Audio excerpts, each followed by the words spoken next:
Verse 24. Now I'm going to put emphasis on the personal pronoun I.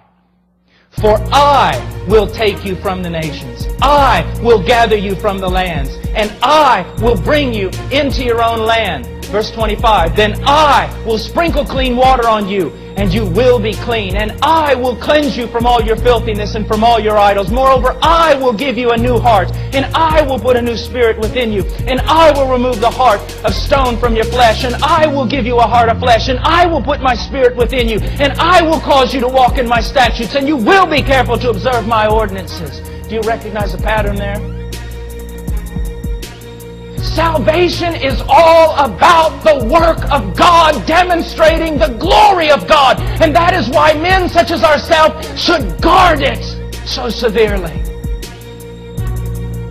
and preach it so carefully. Because it's all about God and His name. That His name be great among the nations. Hallowed be Thy name. Thy kingdom come. Thy will be done. It's all about God. When you no longer have regeneration in preaching, you have nothing. Nothing. He says, for I will gather you from the nations. What?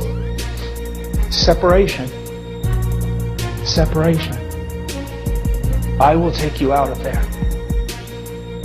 And I will do it with a strong hand. If there is no work of separation in your life recognizable at any point in time, you're lost. You say, oh, Brother Paul, if I say that, they'll kill me. Then die! I'll lose my... Then lose your home! It'll cost me. Then make the payment. Don't tell me about that. How many Calvinists do we have? How many men who have good theology, but they are too cowardly to preach it? Because it'll get me in trouble. What do you expect it to do? All the ones who have gone before us, their blood, they shed. You're preaching to a largely unregenerate church body. What do you expect them to do to you? But how is it going to change? Except we suffer.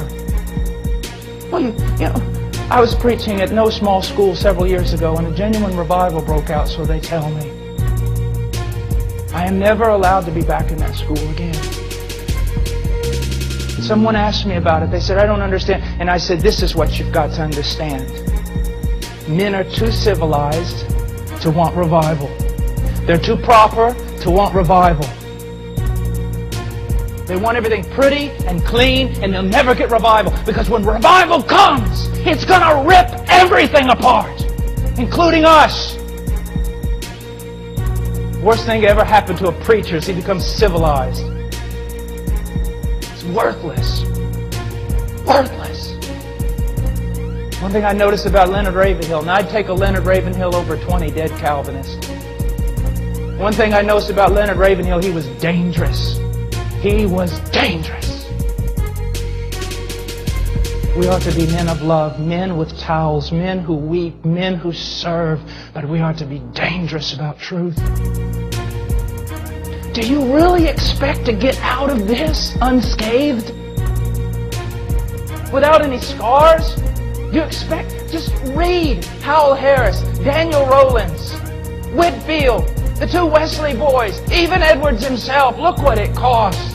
And it's the same thing in their day that it is in ours. Do you see that? What was going on? I'll tell you what was going on. You've been baptized as an infant, you're in the church.